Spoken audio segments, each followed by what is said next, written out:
Kecepatan 1086. Nama, Pendeta Gila Penulis, Gu Zhenren. Plus mematikan mengatur ulang. Akeong. Beberapa menit kemudian, Fang Yuan sudah meninggalkan dataran Gajah Naga. Dia melihat hamparan awan yang luas di depannya. Fang Yuan tanpa sadar melambat. Dia sangat berhati-hati terhadap awan putih sekarang, sejak dia bertemu dengan binatang awan yang menyebalkan di perbatasan selatan. Belajar dari pengalaman, Fang Yuan menjadi sangat waspada terhadap hamparan awan yang luas. Setelah memeriksanya, Fang Yuan merasa tenang, awan itu tidak bermasalah. Dia terbang ke dalamnya, penglihatannya tertutup oleh awan putih yang tebal. Tapi tidak apa-apa, Fang Yuan memiliki metode investigasi untuk digunakan. Baik itu pendengaran atau gelombang suara, atau bahkan menggunakan kesadarannya, dia bisa terbang bebas di dalam awan tanpa merasa seperti serangga yang tersesat. Para dewagu memiliki akses ke sebagian besar metode fana, mereka dapat menghadapi banyak situasi. Kecepatan Fang Yuan menurun, dia menghentikan semua gerakan. Selanjutnya, pikiran berkelebat di benaknya saat dia mengaktifkan cacing gu yang tak terhitung jumlahnya di lubang abadinya. Fang Yuan bepergian siang dan malam tanpa istirahat. Saat melihat awan tebal, dia menggunakan semburan darah. Sebagian besar waktu, dia menggunakan pedang melarikan diri gu abadi. Dia melewati beberapa daerah berbahaya di sepanjang jalan, ada juga gu abadi tunggal atau kekuatan super di sekitar. Fang Yuan tidak berani menggunakan gu abadi secara terbuka, dia menggunakan gerakan pembunuh fana. Strateginya benar, setelah Pegasus bersayap 6 bertanduk dan naga kelabang liar, tidak ada kejutan tak terduga lainnya yang terjadi. Kehendak surga membutuhkan waktu untuk memasang jebakan. Di sisi lain, ada batas untuk pengaruh kehendak surga pada bentuk kehidupan lain. Seperti pengaruh pada Pegasus bersayap 6 bertanduk dan naga kelabang liar, kehendak surga tidak dapat memerintahkan salah satu dari mereka untuk menyerang Fang Yuan. Pengaruh kehendak surga didasarkan pada keputusan situasional. Kecepatan Fang Yuan sangat cepat, kehendak surga tidak dapat menciptakan rintangan tepat waktu. Kehendak surga dapat berpikir dan merencanakan suatu hari kemudian. Taikiu. Tempat ini, tangan Fang Yuan memegang sehelai rumput raksasa yang tingginya ratusan meter, dia memanjatnya dan melihat ke kejauhan. Ada sebatang pohon besar di depan, menyerupai kapal raksasa yang terdampar di pantai.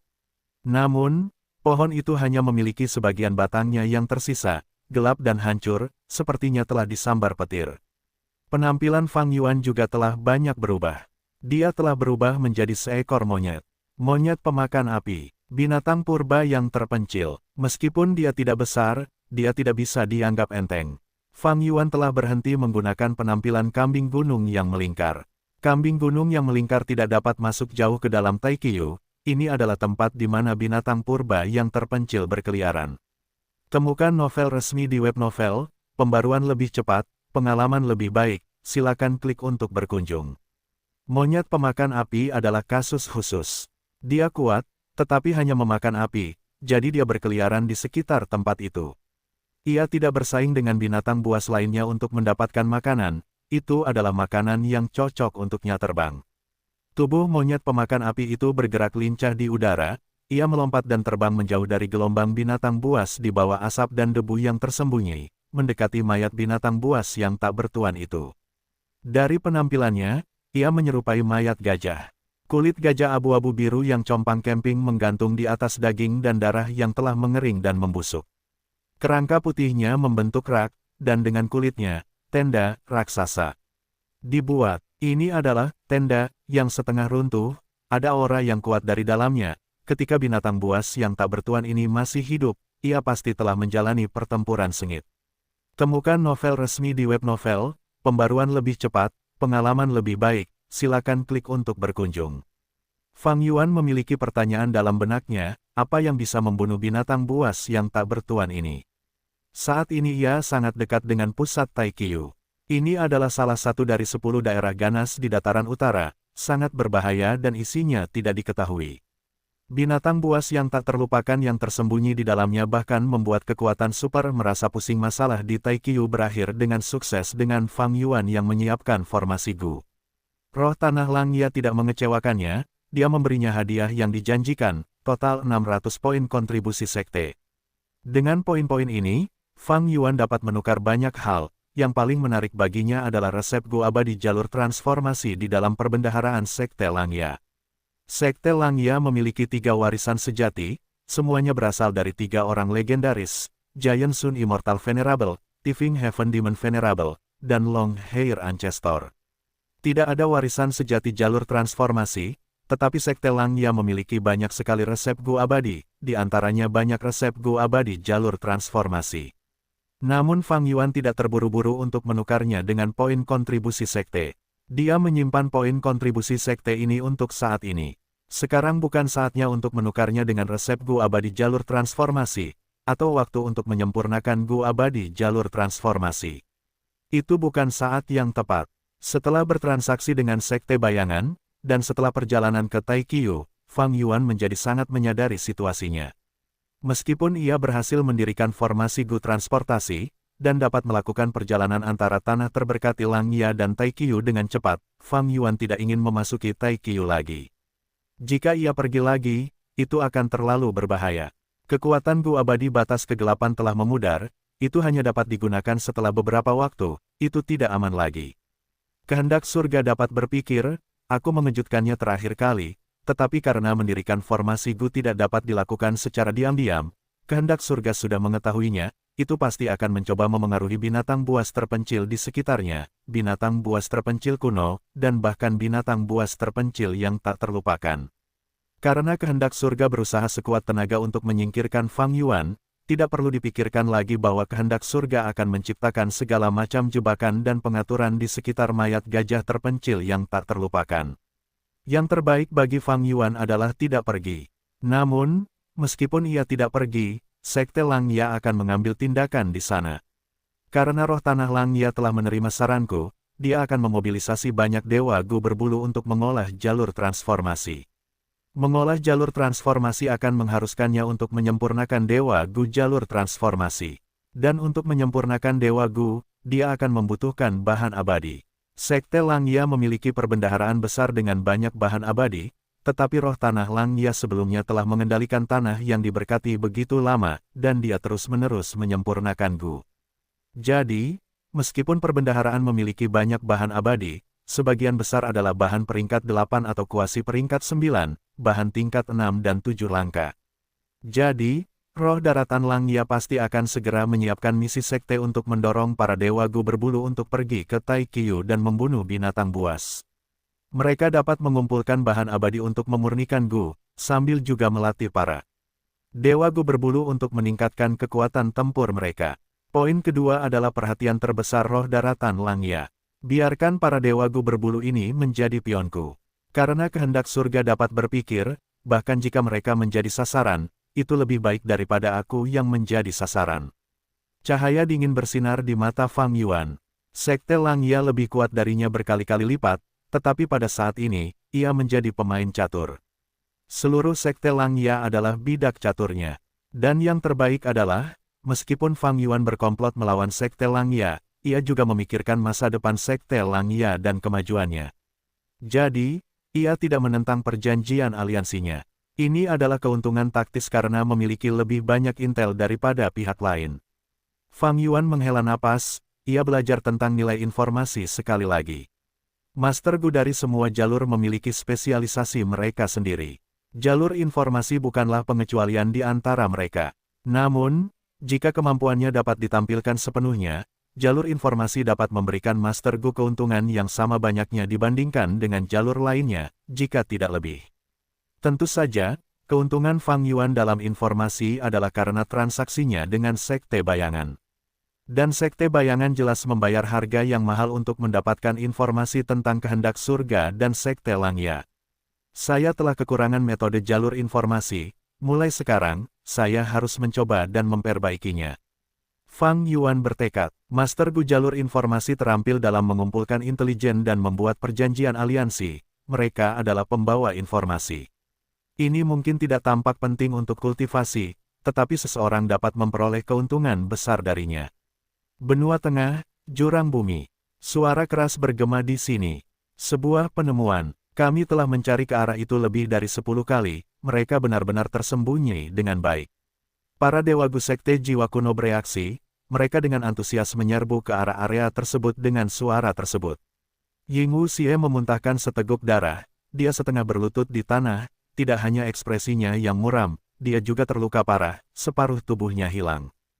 Hanya seorang zombie abadi, para dewa Gu Sekte Jiwa Kuno yang bertarung dengan Ying Wuxie melayang di udara, menatap Ying Wuxie, mereka mengejek dengan jijik. Biarkan mereka tetap hidup, bahkan sebagai zombie abadi, metode penyembunyiannya sangat luar biasa, kita harus menginterogasinya untuk itu. Dua dewa Gu lainnya berteriak, bergegas ke sini dengan kecepatan tinggi. Ying Wuxie tertawa mengejek, kau ingin tahu caraku menyembunyikan diri? Tentu, aku bisa memberitahumu sekarang. Oh tidak, ekspresi ketiga dewa Gu Sekte Jiwa Kuno berubah, mereka menyadari bahwa ini adalah rencana musuh. Ying Wuxie sengaja menunjukkan kelemahan untuk memancing ketiga dewa ini. Dia adalah umpan, karena ada umpan, pasti ada rencana untuk menghadapi musuh. Tiga dewa Gu Sekte Jiwa Kuno tidak bereaksi lambat, tetapi Ying Wuxie telah mempersiapkan diri dengan matang, bagaimana mereka bisa melarikan diri. Dalam sekejap, formasi Gu Super, yang telah terisi penuh, aktif. Tiga dewa Sekte Jiwa Kuno jatuh dalam keputusasaan, mereka hanya merasakan bahwa kekuatan tak berujung membatasi mereka dari segala arah. Seketika, mereka tidak bisa bergerak sama sekali, mereka tidak berdaya. Selanjutnya, di bawah ekspresi ketidakpercayaan ketiga dewa itu, tubuh dan jiwa mereka hancur berkeping-keping oleh kekuatan formasi Gu Super. Meskipun mereka melawan, mereka hanya bertahan kurang dari 3 tarikan napas. Aku akan mengumpulkan bunga dari kalian terlebih dahulu. Ying Wuxie mencibir, tatapannya dingin. Dia baru saja berbicara, ketika earth abyss bergetar, cahaya tajam bersinar menyilaukan. Meliputi area sekitar yang luas. Sangat cepat, baru saja sekian lama, tetapi pengadilan surgawi telah menemukan lokasiku dan pindah ke sini. Ying Wuxie terkejut, namun segera, dia tenang. Dia terbang ke formasi Gu Super. Formasi Gu Super bekerja terlalu keras beberapa hari terakhir ini karena menolak deduksi pengadilan surgawi, dan setelah membunuh 3 dewa Gu elit Sekte Jiwa Kuno sebelumnya, formasi itu rusak parah dan berada di ambang kehancuran. Namun Ying Wuxie tidak peduli. Dia sudah meninggalkan pangkalan ini. Itu tidak bisa diselamatkan. Tuan, Sinu muncul di samping Ying Wuxie, Tai Bai Yun Seng dan Hei Lo Lan mengikuti di belakang. Dua yang terakhir kekurangan Gu abadi, kekuatan pertempuran mereka telah jatuh ke dasar. Sinu adalah yang terkuat, terutama karena Ying Wuxie telah mengembalikan semua Gu abadinya. Tai Bai Yun Seng khawatir, Fang Yuan, luka-lukamu. Ying Wuxie tersenyum, melambaikan tangannya, menghentikan Tai Bai Yun Seng, tidak perlu khawatir. Setelah bertransaksi dengan Fang Yuan, dia telah kehilangan tubuh Fang Yuan, penampilannya berubah, tetapi dia masih memiliki kendali penuh atas ketiga orang ini. Mudah untuk menipu Tai Bai Yun Seng, tubuhnya hancur saat memurnikan Gu, itu adalah alasan yang bagus yang tidak menimbulkan kecurigaan. Musuh ada di depan kita, mari kita berhenti bicara dan pergi. Atas keinginan Ying Wuxie, formasi Gu Super hancur dan Gu abadi yang menyusun formasi Gu kembali padanya. 3 makhluk abadi lainnya berkoordinasi bersama, mereka berkumpul dan berdiri di arah utara, selatan, timur, dan barat bersama Ying Wuxie. Sebelum pergi, Ying Wuxie menatap cahaya misterius di langit sambil tertawa, dia berteriak keras, benua tengah. Kami akan kembali dengan dendam. Dia telah bertransaksi dengan Fang Yuan, memperoleh jalan keluar dalam situasi putus asa ini. Dia telah mengalami transformasi, seperti batu giok yang telah dipoles. Meskipun dia melarikan diri, ketika dia berbicara, moralnya meningkat, itu memberi orang harapan entah dari mana. Bergerak, cahaya terang bersinar dari tubuh Ying Wuxie dan makhluk abadi lainnya. Mereka telah mempraktikkannya secara ekstensif, mereka mengaktifkan Gu abadi yang telah mereka sempurnakan baru-baru ini, mereka meledak dengan kekuatan, menyatu menjadi satu efek mistis. Bam! Dengan suara keras, Ying Wuxie dan yang lainnya menghilang. Beberapa dewa Gu peringkat 8 dari pengadilan surgawi tiba dari balik cahaya mistis. Mereka pergi begitu cepat. Seorang wanita abadi memimpin dewa Gu pengadilan surgawi. Dia memiliki sosok yang anggun dan dihiasi dengan jubah ungu yang indah. Matanya seperti kolam yang dalam, dengan rasa duka menyelimuti wajahnya. Itu adalah Peri Ziwei. Sosok yang merepotkan dengan pencapaian jalur kebijaksanaan yang tidak kalah dengan penguasa menara pengawas surga. Beberapa kali dia mengambil tindakan, dia menyebabkan Ying Wuxie dan yang lainnya berakhir dalam keputusasaan. Jika bukan karena Fang Yuan, Ying Wuxie pasti sudah mati. Dia melihat puing-puing di tanah sambil menyimpulkan, mengerutkan kening, total 4 Dewa Gu, aneh, saya menyimpulkan bahwa Fang Yuan ada di sini pada awalnya, tetapi sekarang berbeda. Tidak peduli apa, mereka dari Sekte Bayangan, mereka harus dibunuh. Dia berbicara dengan santai, tetapi ada niat membunuh yang dalam tersembunyi dalam kata-katanya yang dingin. Seorang Dewa Gu pengadilan surgawi di belakangnya berbicara, saya yakin mereka tidak dapat melarikan diri kali ini, saya akan pergi untuk menangkap mereka. Peri Ziwei tersenyum tipis, tetapi ada kepahitan dalam senyumnya, kita tidak bisa pergi. Keempatnya sudah berada di tembok daerah. Sekarang, mereka seharusnya sudah berada di dalam tembok daerah. Para Dewa Gu pengadilan, surgawi terkejut. Seseorang bertanya, begitu cepat, ini adalah formasi pertempuran kuno, yang disebut perjalanan omnidireksional. Sebelumnya, ketika Boking terbangun, dia, bersama dengan manusia berbulu Gu Immortal Yu Muchun, zombie abadi Seven Star Child, dan Blood Dragon Song Zixing berteleportasi dari Falling Heavenly River ke Heavenly Lotus Sect. Mereka menggunakan metode ini. Meskipun kita memiliki perjalanan abadi tetap, formasi pertempuran kuno ini menggunakan orang-orang sebagai inti formasi. Ia memiliki batasan yang lebih rendah mengenai Gu Immortal. Kita tidak dapat menghentikan mereka. Peri Ziwei menyimpulkan lagi sambil berkata perlahan. Hanya dalam sekejap, dia benar-benar mengerti metode apa yang digunakan Ying Wuxie untuk melarikan diri demi keselamatannya.